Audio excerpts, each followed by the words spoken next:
Welcome back to the channel everyone. स्वागत आहे तुमचं या नवीन आणि फ्रेश ब्लॉगमध्ये. आणि आत्ता आपण केलेलं आहे आपल्या क्रूजमधनं चेकआउट. आत्ता वाजलेले आहेत सकाळचे 6 आणि आपण आत्ता एका मोटर बोटमध्ये बसलेलो आहोत. आणि काल मी ज्या एका सरप्राईजबद्दल बोललो होतो आपण त्या जागेवर जात आहोत. सो आपण त्या जागेवर जाऊन भेटूया. आता आपण फायनली आलेलो आहोत लक्सोरमधल्या सर्वात फेमस जागेवर आणि इजिप्तमधल्या पिरॅमिड्स नंतरच्या दुसऱ्या फेमस जागेवर, जी आहे व्हॅली ऑफ किंग्स.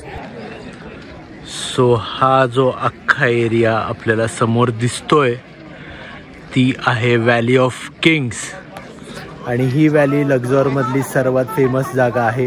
इकडे 63 टूम्स आत्तापर्यंत सापडलेले आहेत आणि सर्वात फेमस टूम म्हणजे तुतानखामूनचा टूम हा इकडे सापडलेला होता, जो सापडला होता 1922मध्ये. ही जागा व्हॅलीमध्ये आहे कारण पिरॅमिड्स हे खूप लांबून विजिबल असतात आणि राजांना असं व्हायला नको होतं की लोकांना आपले टूम्स कुठे आहेत, त्यांना त्यांचे टूम्स जे आहेत ते सिक्रेट ठेवायचे होते. म्हणून त्यांनी नंतर हे व्हॅलीच्या आतमध्ये, डोंगराच्या आतमध्ये बनवायला चालू केले. सो अशा प्रकारे ही तयार झाली होती व्हॅली ऑफ किंग्स. आणि हे जे आत्ता माझ्या मागे तुम्हाला दिसतंय ते रामसेस 4चा टूम्ब आहे इकडे. आता आपण तो बघणार आहोत आणि अजून पण पुढे जे आहेत ते आपण पुढे जाऊन बघायला जाणार आहोत.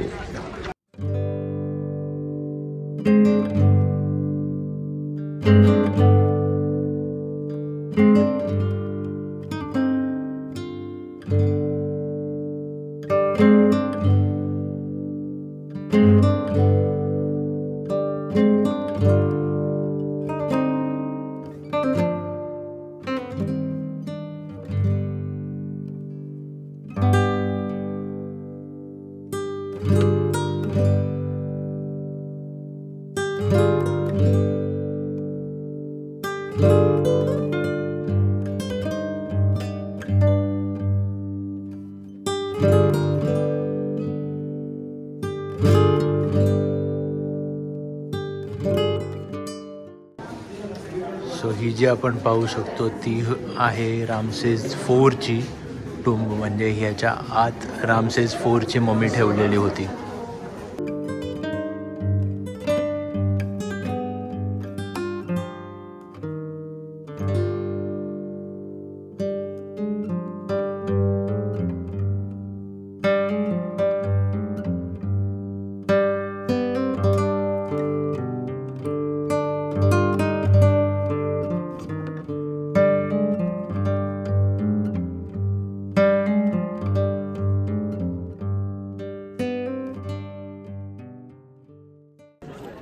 तर आता आपण बघणार आहोत तुतानखामूनची टूम्ब, जी सर्वात फेमस आहे आणि ज्यासाठी आपण इथे आलेलो आहोत.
सो व्हॅली ऑफ किंग्स पाहून झाल्यावर आपण आत्ता आलो आहोत कर्नाक टेम्पलला.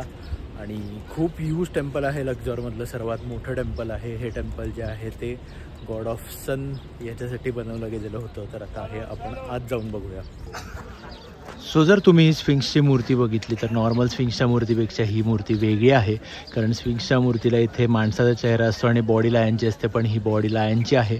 आणि हा जो चेहरा आहे तो बोकडाचा आहे. आणि त्यांच्या दोन्ही समोरच्या पायाच्या मध्ये अमुनराची मूर्ती आहे. अमुनरा म्हणजे हे जे मंदिर ज्या देवाचं आहे, म्हणजे गॉड ऑफ सन म्हणजे अमुनरा आहे, त्याला प्रोटेक्ट करणारा हा स्फिंक्स आहे.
सो इकडे अजूनही काही आर्किओलॉजिकल साईट म्हणून काम चालू आहे आणि बरेचसे पेंटिंग जे असतात त्यावर काम चालू आहे, जर तुम्ही बघू शकलात.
तो असं म्हणतात की या पिलरच्या बाजूला जर 3 फेऱ्या मारल्या तर माणसाला खूप चांगलं आयुष्य मिळतं, याच्या बाजूला जर 7 फेऱ्या मारल्या तर माणसाला खूप चांगलं आयुष्य मिळतं आणि त्याबरोबर तो खूप श्रीमंत होतो, आणि 7 फेऱ्या जर मारल्या तर माणसाला चांगलं आयुष्य मिळतं, तो खूप श्रीमंत होतो, आणि तिसरं म्हणजे त्याला खूप मोठी फॅमिली मिळते, त्याची फॅमिली खूप मोठी होते. सो असं एक मानणं आहे इकडे, लोक असं मानतात इकडे. सो आपण आत्ता जे बघितलं ते होतं कर्नाक टेम्पल. हे टेम्पल जे आहे ते 800 वर्ष जुनं आहे. म्हणजे जेव्हा जेव्हा नवीन राजा इथे आला त्या राजांनी हे टेम्पल पुढे पुढे बनवत गेला आणि त्यामुळे या टेम्पलला बनायला 800 वर्ष लागले होते. हे टेम्पल जे आहे ते 82 एकरमध्ये पसरलेलं टेम्पल आहे आणि हे एकच टेम्पल आहे ज्याची पूर्णपणे इजिप्शियन शैली आहे, म्हणजे इजिप्शियन स्टाईल आहे आणि थोडीही ग्रीक स्टाईल नाही आहे या टेम्पलमध्ये. ओव्हरऑल खूपच छान आहे. हे खूप मस्त टेम्पल होतं. गॉड ऑफ सनसाठी बनवलं गेलेलं हे टेम्पल होतं आणि इथे आतमध्ये अजूनही काही बरेचसे वेगवेगळे छोटे छोटे टेम्पल्स आहेत, तेही तुम्ही आत्ता व्हिडिओमध्ये पाहिलेलेच असतील. सो आता आपलं हे टेम्पल बघून झालेलं आहे. हे होतं कर्नाक टेम्पल आणि आता आपण जात आहोत इथून हुरगाडाला. आपली आहे 5 ते 6 तासाची ड्राईव्ह. आपण बसमध्ये असणार आहोत. आता पहिले जाणार आहोत लंचला. लंच झाल्यानंतर आपण निघणार आहोत हुरगाडाला, म्हणजे हुरगाडाला पोहोचायला आरामात संध्याकाळ होईल. सो आपण आता डायरेक्ट हुरगाडाला जाऊन भेटूया. मी तुम्हाला तिकडे गेल्यावर कुठे राहतोय, कसं राहतोय हे दाखवेन. सो तिकडे जाऊन भेटूया.